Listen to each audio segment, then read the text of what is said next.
След Турция и Северна Македония, дойде ред за факти за друг наш виден съсед – Гърция. Защо тази година е толкова привлекателна за почивка и всеки втори в Инстаграм се тагва оттам и какви неща може би не знаехте за нея? Предстои да разберем.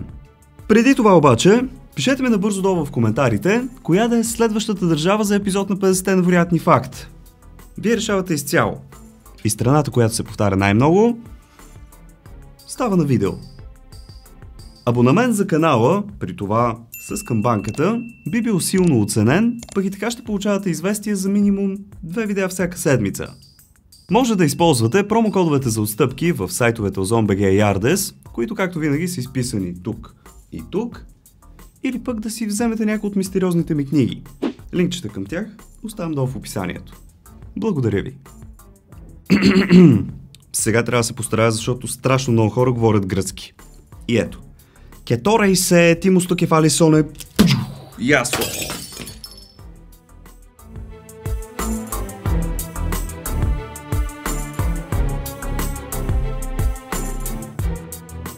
Гърция е нашата южна съседка с площ от близо 132 000 квадратни километра и население от около 10 милиона и половина души. Те имат над 6000 острова, като само 227 от тях са населени. Най-големият е Крит, а най-разпознаваем световно е Санторини. Може би сте забелязали, че на някои карти, включително и на Google Maps, Гърция се изписва като Хелас или Хеленик Републик. Името идва от древна Гърция и затова ние ги познаваме като елини. Хъто е малко глухо. Другият етноним, за който съм сигурен, че сте чували, е Елада. Чак римляните започват да ги наричат Грацея. Някои от островите, попадащи в територията на Гърция, изглеждат доста екзотично. Сякаш не са в Европа. Като например Закинтос и заливът на корабокрушенците или пък Левкада с наситено сините си води.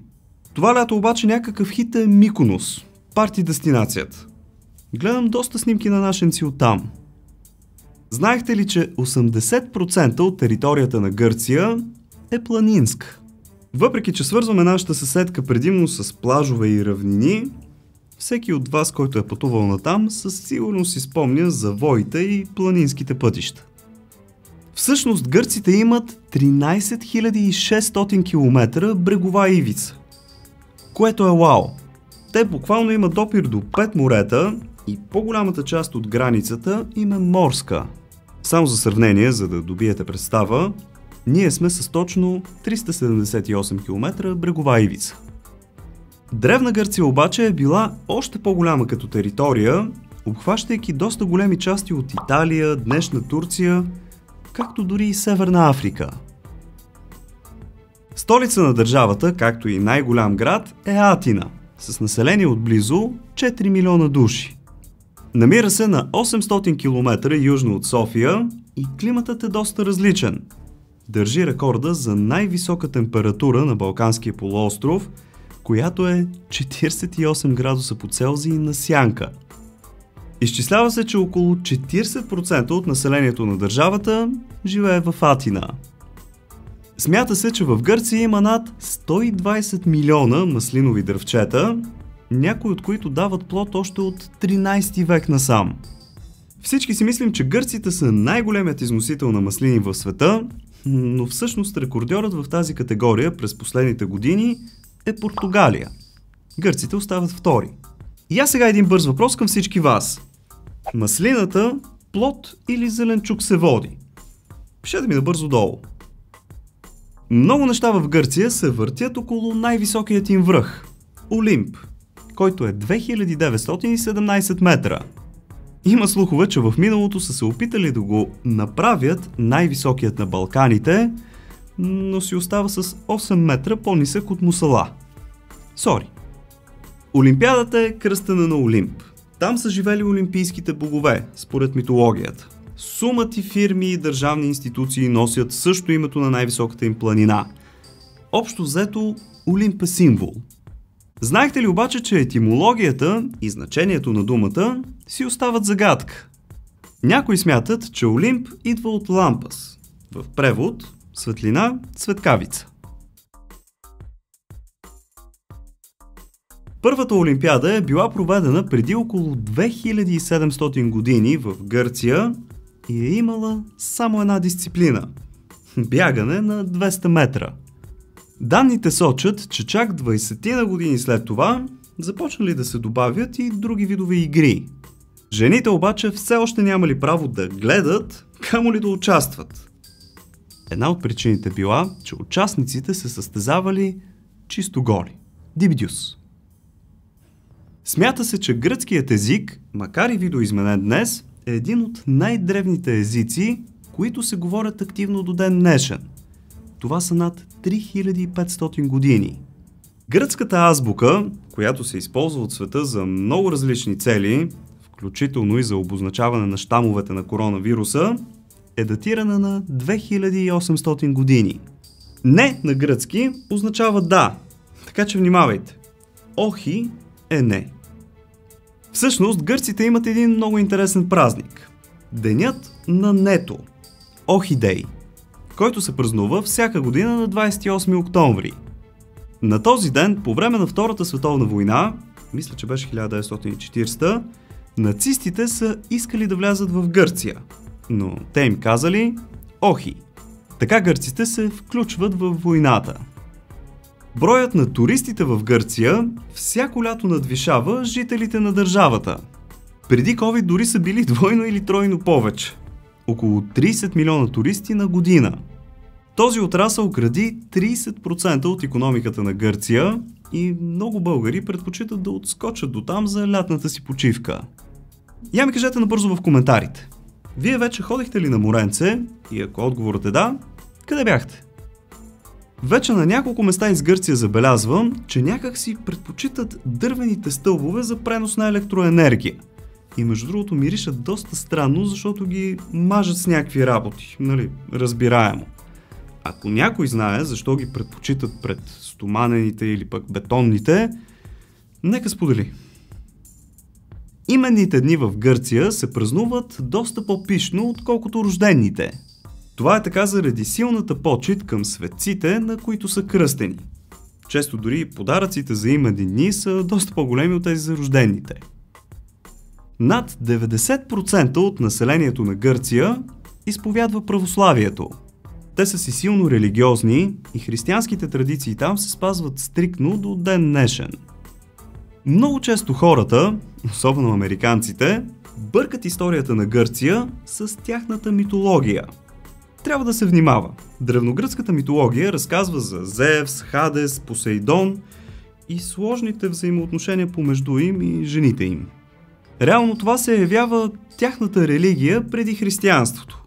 Имам цял един епизод за митологията, може да го изгледате после. Все още обаче около 5000 души в Гърция са се отбелязали, че изповядват хеленизъм. Това е именно вярата в древногръцките богове. Знаехте ли, че река Марица в Гърция е по-позната като река Еврос или Евро? Все пак от нас извира, моля ви се. След напускането на нашата територия, в по-голямата си част Марица се явява като граница между Гърция и Турция. Казармата в Гърция е задължителна и всеки пълнолетен мъж трябва да служи поне 6 месеца. Гърците са доста добре подготвени военно и все са под напрежение. Напоследък даже пак имат проблеми с Турция, въпреки че са съюзници в НАТО. Горивото в Гърция винаги е било доста по-скъпо от тук. При последното ми посещение там преди около месец платих 5 лева за литър. Направо е безбожно. Като цяло данъците и застраховките за автомобилите са доста високи, особено за по-скъпите такива. Приема се за абсолютно нормално гърците да живеят при родителите си, докато се оженят или омъжат. Те завършат университет, работят и спокойно могат да откарат при мама и тати до 30-35 годишна възраст. Домове за възрастни в Гърция почти няма. Там хората на преклонна възраст живеят до последно в дома си, като за тях се грижат семейството или пък гледачи. Често възрастните хора се местят при децата и внуците си до последния си ден. Смята се, че демокрацията е родена именно в Гърция. Тогава обаче е нямало партии и да участваш в управлението е било огромна чест. Самата дума демокрация идва от демос, хора, и кратос, управлявам. Опа! Стигнахме до средата и ако всичко от тук ви е било интересно, може да оставите по един палец нагоре или пък да ударите едно рамо чрез бутона Thanks. Хайде сега обаче да продължаваме с още по-интересни факти за Гърция. Немският вестник Bild слага Гърция като най-сексуално активната държава в целия свят. Те цитират данни от производители на презервативи, като нареждат нашите съседи дори преди бразилците. След 2008 година Гърция изпада в доста тежка икономическа криза, като става ясно, че държавата не си е събирала някои данъци в продължение на десетилетия. Германия, като член на Европейския съюз, идва на помощ с 30 милиарда евро, които естествено те трябва да върнат. Гърците обаче казват, че това са репарации от Втората световна война. И не ги дават.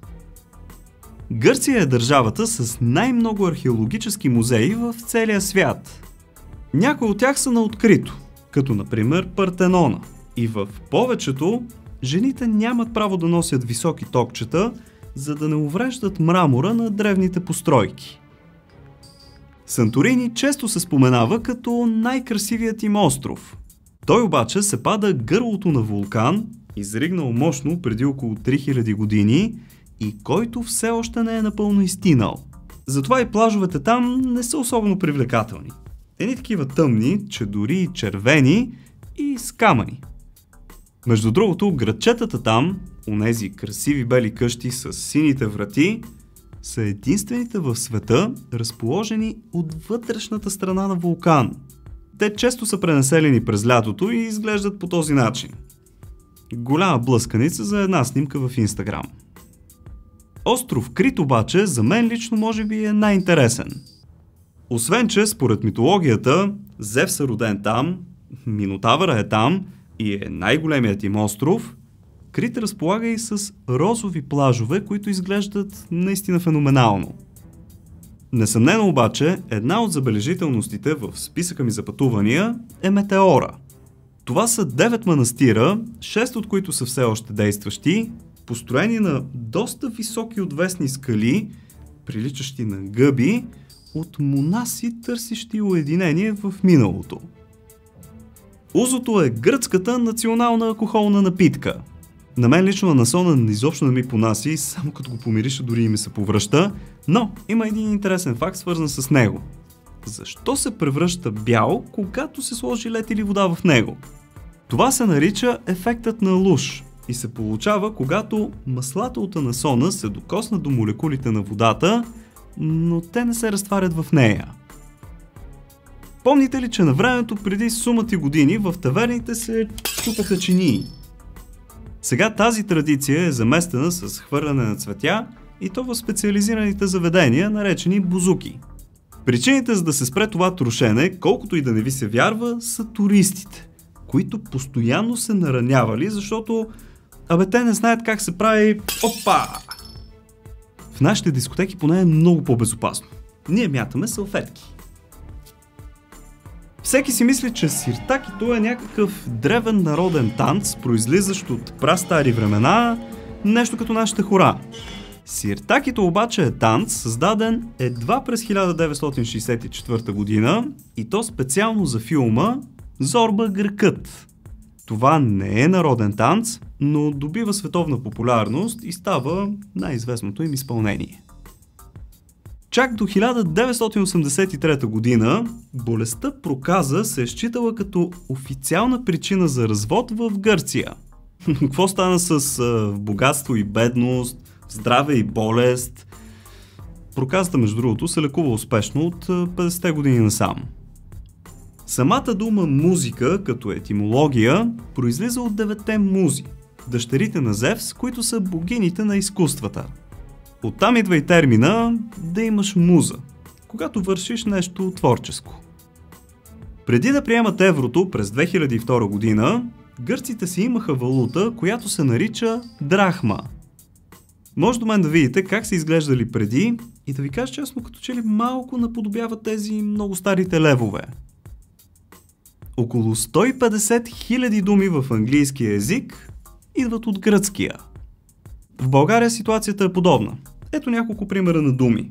Академия, икономика, поема, ангел, демон, икона, театър, математика, както и още много други.